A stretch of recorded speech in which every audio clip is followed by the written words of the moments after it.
Bonjour à toutes, bonjour à tous. Pour évoquer la période du 9 Av que nous traversons, que nous allons traverser, on retrouve le Rav Gabriel Lévy, fondateur, animateur de Chauffard. Bonjour Gabriel Lévy. Bonjour Antoine.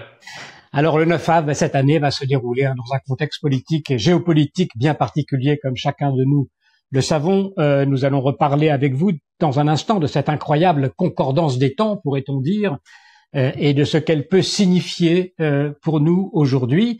Je signale que nous enregistrons donc, nous sommes jeudi donc, et que on ne sait pas évidemment ce que pourra être la riposte iranienne notamment et l'ampleur de ce qui pourrait se passer dans les jours qui viennent. Mais on va d'abord dire un mot, si vous voulez bien, sur cette date du 9 Av. Il faut peut-être redéfinir un peu les idées générales autour de cette notion, connue comme donc l'anniversaire de la destruction des deux temples. On parle souvent d'un travail qu'il faudrait effectuer, qu'implique cette période pour les Juifs. Est-ce que vous pouvez nous préciser de quel travail parle-t-on?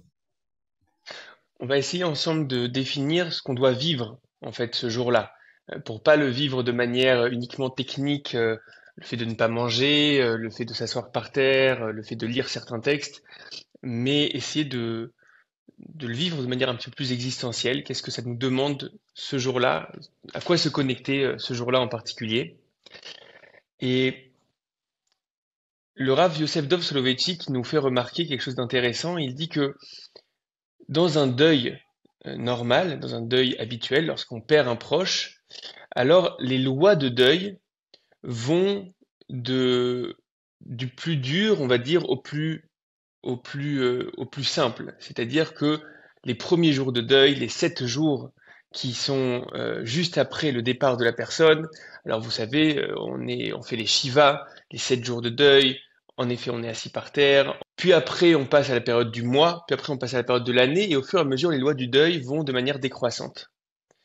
Et il nous fait remarquer que lorsqu'on parle du 9 Av, depuis en réalité 3 semaines, on vit des lois de deuil qui vont, mais cette fois-ci, de manière croissante. C'est-à-dire que c'est exactement l'inverse. On cherche à petit rentrer dans le deuil. Et en réalité, pourquoi ça fonctionne comme ça? Parce que lorsque on est face à un deuil qui est un deuil d'un proche, alors le manque est évident, le manque est là, et on va le marquer à travers les lois du deuil, et au fur et à mesure, les lois du deuil vont aller de manière décroissante pour nous apprendre à revenir vers la vie, à revenir vers une démarche qui est une démarche de construction et de continuité. Alors que là, c'est exactement l'inverse. Là, on est au beau milieu de nos vies, au beau milieu de l'été, pour la plupart, au beau milieu des vacances, et on doit commencer à se sensibiliser au fait qu'il y a un deuil. Donc c'est pour ça que ça va de manière progressive et croissante. Petit à petit prendre cette situation qui nous a l'air d'être normale, cette solidité qu'il y a à la réalité, et petit à petit se rendre compte que non, il y a quelque chose qui nous manque, il y a une douleur, et derrière ce sol qui a l'air d'être solide, en réalité il y a des crevasses, il y a des abysses auxquels on ne réfléchit pas en général, qu'on essaye d'oublier, on essaye peut-être parfois de, d'avancer malgré ça, et on laisse pas la place à ce manque-là, à ce deuil-là. Et donc d'après ça, hein, le rôle, lorsqu'on arrive au 9 Av, qui est donc l'apogée de ce deuil, le rôle c'est ressentir un manque fondamental, existentiel, être face, je vais le dire de manière un petit peu choquante, être face à la souffrance du monde. Être face à la souffrance du monde, être face à notre souffrance, être face à notre insatisfaction profonde, au fait que le monde ne nous suffit pas, que le monde a encore tellement d'aspects d'ombre, d'aspects de ténèbres, et c'est le jour où on laisse la place pour que s'exprime ce deuil-là. Même si toute l'année on cherche à être dans une démarche de construction, d'aller de l'avant, de réparation, pour qu'il y ait réparation, il faut qu'il y ait ce moment-là qui est ce moment de deuil. C'est-à-dire, il faut qu'il y ait ce moment-là où on marque le fait de manière existentielle que le monde ne nous suffit pas tel qu'il est. On marque le fait que nous ressentons un manque profond dans l'état du monde tel qu'il est actuellement, dans le mal, dans la barbarie, dans la souffrance, dans la mort qui habite ce monde-là. Et être sensible à ça, être capable de vivre ce deuil-là, c'est en réalité la première étape de la construction qui peut se faire après. Parce que c'est uniquement s'il y a insatisfaction par rapport au monde qu'on peut alors aller dans une démarche qui est une démarche de construction. Quel rapport on fait avec entre la souffrance que vous exprimez là, qu'on peut ressentir, et la chute du temple, la destruction du temple? Alors c'est extrêmement important ce que vous signifiez, parce que pour la plupart d'entre nous, le 9 Av et les 3 semaines qui lui précèdent, c'est lié à un édifice qui s'appelle le temple, qu'on n'a ni vu ni vécu. Et on nous demande de vivre ce manque-là de manière si palpable et si présente qu'on devrait être assis par terre, ne pas manger, etc., et vivre une tristesse inouïe dans le fait que le temple n'est pas là. Alors c'est vrai que le temple symbolise aussi l'apogée de la réalité du peuple d'Israël sur sa terre, qui joue son rôle, etc. Et donc, à travers la perte du temple, on perd aussi, on pleure aussi l'exil du peuple, la dispersion, tous les malheurs du peuple juif, etc. Mais ce qui est intéressant de signifier, c'est que dans nos textes, le monde avec temple ou le monde sans temple, d'une certaine manière, c'est pas juste un édifice. Et même d'une certaine manière, on a des textes qui viennent et qui disent que finalement, c'était pas l'édifice qui comptait.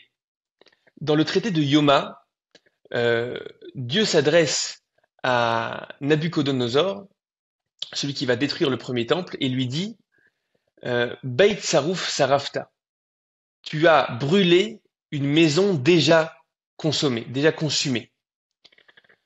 Kemar Tachun Tachanta, tu as moulu un grain qui avait déjà été moulu, alors que c'est lui qui va détruire le temple. Donc c'est comme pour nous dire que c'est pas l'édifice, que même lorsque l'édifice était là, on va dire à T-1 avant la destruction du temple, c'était un corps sans âme. Il y avait quelque chose de vide. Et donc, alors c'est quoi finalement? Qu'est-ce que c'est un deuil de quoi? Et pourquoi on le focalise sur le temple?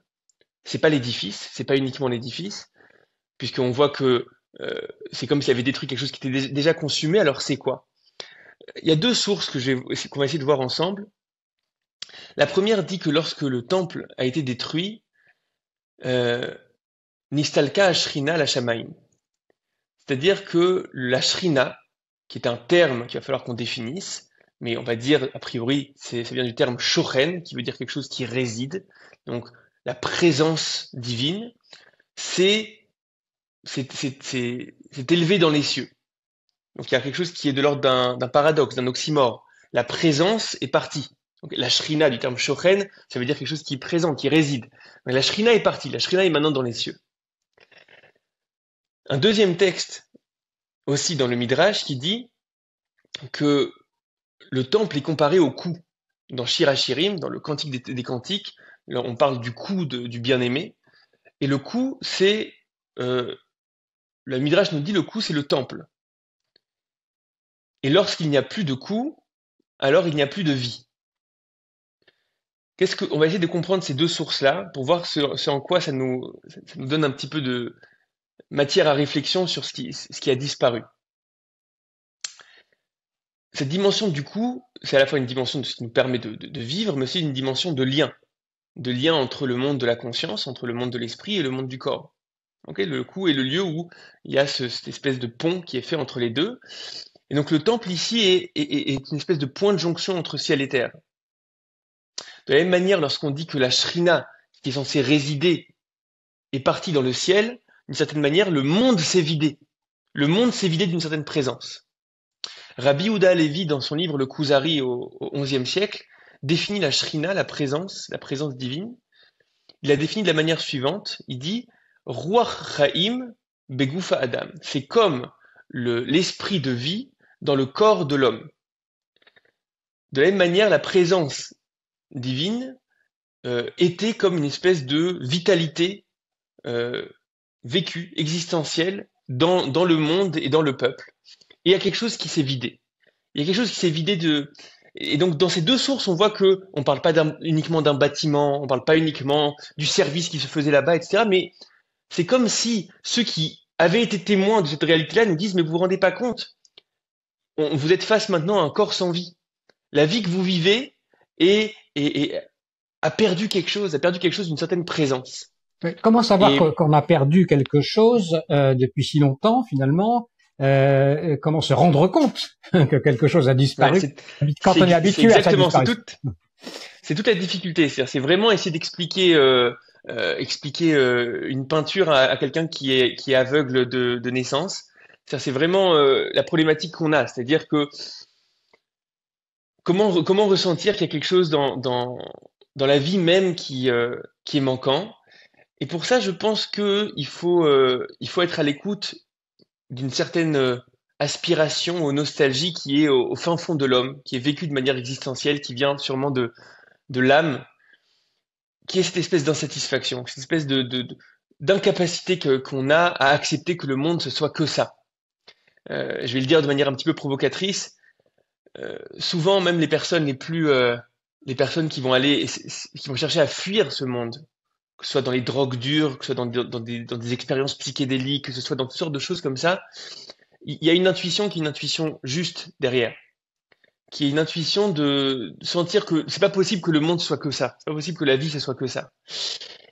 Et il faut arriver à se connecter à cette espèce d'aspiration-là, se connecter aussi à ça le Rav Kook le dit de manière très claire que on peut voir les problèmes de ce monde de manière éparpillée, séparée. On a un problème de violence, on a un problème de fanatisme, on a un problème de euh, de vide, on a un problème. Bon, bref, on peut faire comme ça la liste des problèmes du monde. Où on peut dire tout ça finalement, fondamentalement, ça provient de ce qu'il appelle en hébreu chisron et arat achaim, ce qui est un manque de luminosité de vie. C'est-à-dire qu'au final, on peut voir ça comme plein de symptômes et de problématiques. On peut dire non, il y a une racine. Il y a quelque chose qui est à la racine de tout ça, comme si quelque chose était bouché, comme si la vie ne pouvait pas s'exprimer dans toute sa grandeur et dans toute sa qualité. Et nous, en fait, on est juste face à toutes sortes euh, toutes sortes de symptômes et de plaies, mais qui viennent finalement d'un mal qui est un mal plus profond. Et donc d'après ça, la dimension de chute du temple, en réalité, c'est pas l'édifice uniquement, c'est le fait de sentir que il y a un manque fondamental dans le monde et être capable de travailler en nous ce deuil-là. Alors, en vous entendant, j'ai l'impression que dans le fait de vouloir être en deuil, de prendre les attributs du deuil, de sortir du divertissement, c'est aussi peut-être pour retrouver cette inquiétude du monde ou ce manque, la sensation de manque, il faut enlever tout ce qu'on a mis pour cacher ce manque en nous-mêmes, c'est-à-dire se divertir, passer rapidement sur ces choses-là pour penser à autre chose. Et que Ouais. la discipline du deuil qui est proposée, des attributs du deuil, doit Mhm. permettre d'effacer ces divertissements pour ressentir profondément ce manque. Je sais pas Ouais, si c'est je... pour ça que je pense que le 9 Av c'est un, c'est vraiment quelque chose de fondamental en fait dans la vision juive. C'est cultiver l'insatisfaction qu'on a de la réalité. Et pour après revenir et reconstruire. On va revenir et on va vivre une vie, on va pas essayer de se perdre dans une déconnexion du monde ou je ne sais quoi, ou dans un spleen. Non, au final, on va revenir, on va reconstruire. Mais il y a un jour où on cherche à nouveau à le vivre de manière existentielle, pas de manière théorique, pas uniquement de manière technique avec toutes sortes de lois, etc. Mais le vivre à sentir le manque, sentir la peine, sentir la tristesse, sentir peut-être même la révolte qu'on a face au fait que le monde est encore tellement imparfait. Euh, D'une certaine manière, lorsqu'on perd un être cher et qu'on va dire quelque chose du style c'est la vie, c'est comme ça, ben, il y a quelque chose dans le judaïsme qui dit non, non, c'est pas la vie, c'est pas comme ça, c'est pas censé être comme ça. D'accord? On a une révolte par rapport à, à la limite même qui nous est proposée ici. Donc je pense que le 9 av en réalité c'est quelque chose de très fort et de très important. Et je veux juste rajouter quelque chose qui est que souvent on entend aujourd'hui le fait que dans le mouvement du retour du peuple juif sur sa terre, etc., on devrait peut-être laisser de côté un petit peu ces rites de deuil voilà, pendant 2000 ans, on était en exil, en effet, on vivait quelque chose d'extrêmement difficile. Maintenant, voyez, regardez, le peuple juif revient sur sa terre, reconstruit Jérusalem, reconstruit son entité. Il faudrait peut-être mettre un bémol sur le 9 Av. Et je pense que justement, c'est toute la complexité qu'on doit avoir. C'est-à-dire, d'un côté, être capable de dire, waouh, on voit l'histoire qui avance, on voit la consolation qui est en train de venir, et on voit que le peuple juif revient sur la scène de l'histoire, mais mais être capable de sentir encore que on n'est pas au bout du chemin et qu'il y a encore une soif pour quelque chose pour quelque chose qui va au-delà. Et je prendrai comme image Jérusalem. Regardez de manière topographique Jérusalem. Imaginez-vous comme ça en drone au-dessus de Jérusalem. Vous voyez Jérusalem reconstruite, vous voyez des enfants qui se battent dans la rue, vous voyez, a priori, bah voilà, c'est pour ce à quoi on a aspiré pendant 2000 ans. Alors pourquoi continuer à s'endeuiller pour la destruction de Jérusalem? Mais continuez à regarder, vous verrez au beau milieu de Jérusalem, il y a un lieu qui est vide. Le mont du Temple est vide. Alors, il n'est pas complètement vide, il y a aussi toutes sortes de prêches radicaux qui se font là-bas et qui appellent à notre destruction, c'est encore mieux. C'est encore pire que si c'était vide. Mais je pense que c'est une image qui est très forte et très importante. Qui est le fait de dire, au cœur même de Jérusalem, il y a encore quelque chose qui est vide. Il y a quelque chose qui n'a pas encore été reconstruit au niveau du cœur même, au niveau du souffle même, au niveau de la vitalité même de ce qui doit se jouer dans Jérusalem, il y a encore quelque chose qui est vide. Alors oui, c'est symbolisé par le temple, mais c'est beaucoup plus profond que ça. Alors parlons peut-être maintenant du 9 Av de cette année très particulier, puisque nous vivons donc, comme on le sait, une période très troublée, très angoissante peut-être aussi. D'un côté, évidemment, on peut se dire, dans ces périodes de crise où on ne sait pas trop ce qui va se passer, on peut avoir une facilité à se dire, bon, le 9 Av, effectivement, c'est un moment où il faut jeûner parce que l'Israël est peut-être en danger, parce qu'il faut être solidaire de tout ça. En même temps, on est aussi dans son désir de ne pas se laisser trop influencer par la peur, et donc de dire, bon, on vit normalement, voilà, malgré la menace, et donc s'éloigner peut-être de la capacité de revenir à ce deuil du 9 Av. Donc comment est-ce que vous voyez le 9 Av aujourd'hui, et comment on peut faire une concordance des temps avec notre actualité? Déjà, le 9 Av aujourd'hui, c'est une date où, à mon avis, c'est peut-être beaucoup plus facile pour nous tous de se connecter à la tristesse qu'il y a encore dans le monde, et la tristesse qu'il y a encore dans la vie de notre peuple, et au mal qu'il y a encore dans ce monde, et à la barbarie et au mensonge qu'il y a encore dans ce monde. Voilà, si certaines années on pouvait avoir oublié un peu ces dimensions-là, cette année on a vu à quel point le monde est encore imparfait et à quel point la douleur est encore vive et présente. Et peut-être que pendant cette année-là, dans l'effort de combat qu'on a, on n'a peut-être pas laissé la place au deuil. C'est le jour où on laisse la place au deuil. C'est le jour où on laisse la place à la tristesse, au manque, aux pleurs, pour les souffrances qu'on a vécues, entre autres cette année. Mais au-delà de ça, comme on a dit, le 9 Av, c'est un deuil, mais qui est au final le déclencheur de la reconstruction.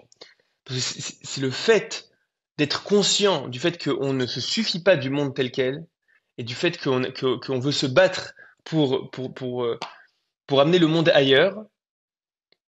C'est le fait justement de ressentir ce manque qui nous donne le moteur de recommencer l'action et de recommencer à travailler. Si on était dans une espèce de satisfaction du monde, ou d'une espèce de voilà, comme quelqu'un qui a accepté finalement, voilà, que ce sera pas beaucoup mieux que ça, alors peut-être qu'on n'aurait pas ce moteur-là. Non, nous justement, le peuple juif accepte pas cette réalité-là, et donc il est dans une dimension de construction.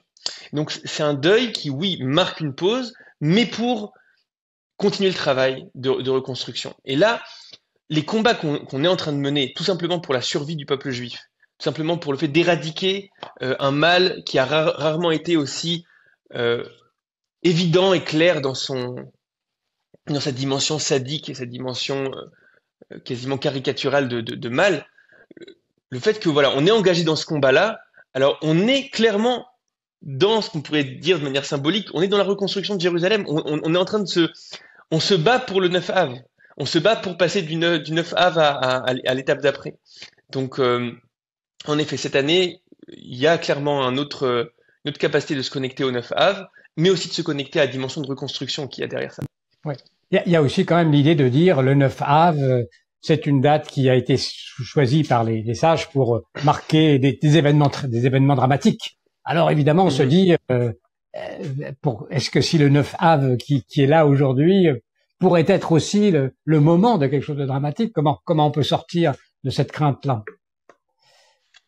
C'est pas comme ça, je pense qu'il faut travailler. Je pense qu'on est un peuple qui est au front, c'est un peuple qui peut pas se permettre d'être dans la lecture de toutes sortes d'augures, voilà ce qui peut nous arriver, etc. C'est un peuple qui doit au contraire être à la fois sûr de ses forces, prêt à faire face à l'adversité si elle arrive, mais voilà, on va pas rentrer dans toutes sortes d'angoisses de cet ordre-là. Le 9 Av, donc, c'est aussi, on le sait, une période d'introspection, mais ce qu'on arrive moins peut-être à saisir, c'est de savoir quelle est la nature de cette introspection, comment réaliser cette recherche de ce qui n'irait pas et ce qu'il faudrait précisément modifier. Oui, alors en effet, c'est assez important de marquer ça, c'est-à-dire que c'est pas uniquement un moment de deuil, un moment où on est face au manque fondamentalement, comme on a essayé d'expliquer jusqu'à maintenant, mais c'est aussi vécu dans la tradition juive comme un moment où, en tant qu'individu et en tant que société surtout, on se demande qu'est-ce qui va pas? Parce qu'on a une source qui est assez connue qui dit que chaque génération dans laquelle le temple n'a pas été construit, c'est comme si le temple avait été détruit dans cette génération-là. C'est-à-dire, vous êtes encore responsable, vous n'êtes pas encore à la hauteur de ce que vous devez accomplir, vous n'avez pas encore réussi à ramener cette présence dont on a parlé tout à l'heure. Et je pense que c'est assez admirable qu'il y ait un jour comme ça en tant que société où il y a cette introspection-là. Alors évidemment, on connaît les moments de Rosh Hashanah, de Kippour, etc. Mais là, ça va souvent être sous un autre angle. C'est souvent un autre angle qui va être proposé. C'est essayer de voir ce qui avait causé la perte finalement de notre existence en tant que société il y a 2000 ans. Est-ce qu'on voit encore ces choses-là se réaliser aujourd'hui? Et ça a encore plus d'actualité lorsqu'on reprend maintenant une vie de société en Israël et on doit se poser la question, est-ce que les dynamiques qu'on a vues à l'époque du Second Temple, de polarisation, de haine gratuite, c'est-à-dire finalement d'une mauvaise gestion des différences, mauvaise gestion du pluriel qu'il y a dans le peuple, ou par ailleurs on voit des critiques qui sont faites par les prophètes à l'époque du Premier Temple sur le fait qu'on était des sociétés qui manquaient de justice, qui manquait d'empathie par rapport aux plus faibles, etc. Et donc c'est l'occasion aussi Tisha B'Av d'être face à ces questionnements-là. Et on a déjà parlé dans des podcasts précédents, la problématique de polarisation de nos sociétés aujourd'hui, de diabolisation qu'on voit dans le monde politique ou dans le monde des médias de l'autre, de celui qui n'est pas de mon camp. Et donc Tisha B'Av peut jouer un rôle aussi, qui est un rôle d'alerte, d'alarme, disant, écoutez, on n'y est pas encore et on a besoin de réfléchir à comment réparer sur le fond nos sociétés. Comment revenir effectivement aux conditions de possibilité de l'existence même de cette présence. Et ouais. Ces conditions de possibilité, elles nécessitent effectivement pour la société de représenter quoi? Un caractère uni. Comment on peut décrire cette possibilité d'être chacun malgré tout dans sa façon de voir, tout en étant regroupé autour d'un même idéal ou d'une même société, d'une même vision des choses? C'est un vaste sujet, mais ce qui me vient à l'esprit, c'est vraiment la problématique de diabolisation. C'est-à-dire que c'est voir l'autre finalement uniquement à travers ses extrêmes, uniquement à travers ce qui me dérange, ne pas être capable de voir tout ce qui nous lie, pas être capable de voir aussi d'où viennent ces avis-là. On va prendre un exemple de sujets qui peuvent être des sujets extrêmement douloureux qu'on a aujourd'hui entre ceux qui disent il faut libérer à tout prix les otages et ceux qui disent qu'il faut continuer jusqu'au bout de détruire le Hamas, etc. Et en fait, le simple fait qu'on ait du mal à parler de ces sujets-là de manière complexe, en étant capable de comprendre d'avoir de l'empathie et de la compréhension pour la vie qui est la vie contraire, sans le faire rentrer directement dans une case de donc ça veut dire que vous n'avez rien à faire de la vie des otages, ou ça veut dire que vous avez déjà baissé les bras vis-à-vis de la victoire, etc. Je pense qu'il y a une vraie réflexion à avoir en tant que société de comment on fait pour aller au-delà de ces schémas qui sont des schémas extrêmement simplistes qui viennent du monde politique et du monde et du monde des médias pour être capable de créer une autre manière de parler différemment, de débattre différemment. C'est des vrais sujets qu'on a aujourd'hui et voilà, ça rend notre Tisha B'Av encore plus actuel. Voilà pour l'introspection. Alors il y a aussi cette perspective de la consolation. Comment est-ce qu'on peut intégrer aujourd'hui cette notion de consolation alors même que Exactement. Oui. Juste après le 9 Av, on rentre dans des semaines qui sont appelées les semaines de Nechama, les semaines de consolation. On va lire le Shabbat juste après Tisha B'Av, on va lire un texte qui est un texte de Isaïe qui dit Nachamu, Nachamu ami, soyez consolés mon peuple. Et donc cette consolation-là, cet espoir de consolation-là, c'est quelque chose d'admirable qui existe dans le peuple juif depuis 2000 ans, ou alors qu'on pouvait être éparpillé, exsangue, on gardait l'espoir que le peuple juif allait revenir sur sa terre, allait pouvoir à nouveau jouer son rôle, que cette présence qui n'est plus va pouvoir revenir, cette vitalité va pouvoir revenir. Et je pense qu'aujourd'hui, ces consolations-là ont un autre goût, et Tisha B'Av même a un autre goût aujourd'hui qu'il y a 500 ans, lorsqu'on voit que le peuple juif qui revient sur sa terre après 2000 ans, une statistique qui m'a beaucoup ému récemment, c'est j'ai entendu qu'il y a 2 fois plus d'enfants juifs qui naissent en Israël aujourd'hui que dans l'ensemble de la diaspora. C'est assez incroyable pour montrer un petit peu ce qui est en train de se passer. Non seulement, je pense, c'est parce que les familles israéliennes font pas mal d'enfants, mais aussi ça montre que, et malheureusement aussi, c'est parce qu'en diaspora, on a un phénomène d'assimilation qui est un phénomène assez important, mais ça montre que le centre de gravité est en train de passer. Voilà, il faut être capable d'avoir de la consolation dans le processus incroyable qu'on est en train de vivre, du peuple d'Israël qui reprend sa place, qui reprend sa vitalité en tant que collectif. En gardant l'insatisfaction dont on a parlé, qui est le cœur de Tisha B'Av, le cœur du 9 Av, savoir qu'on n'est pas encore arrivé, qu'on a encore envie de construire, et on est clairement là où l'histoire est en train de se jouer, dans les années où on sent que les choses sont en train de se faire, sont en train de se jouer, et donc c'est une consolation qui se fait à travers l'action, à travers la volonté de participer, la volonté on a aujourd'hui des familles, des centaines de Juifs de France qui rejoignent Israël justement en ce moment pour participer, pour contribuer, pour participer à cette magnifique destinée qui est en train de reprendre. Donc dès la fin de Tisha B'Av, on embraye sur déjà les semaines de consolation, et je pense qu'à notre époque, ces consolations sont palpables. Merci beaucoup, Gabriel Lévy, pour ces éclaircissements qui nous permettent à la fois de revisiter le sens premier, traditionnel de ce 9 Av et de l'inscrire aussi dans notre actualité si chargée. Merci beaucoup donc pour ces éclaircissements et merci à tous pour votre attention. Merci à vous, à très vite.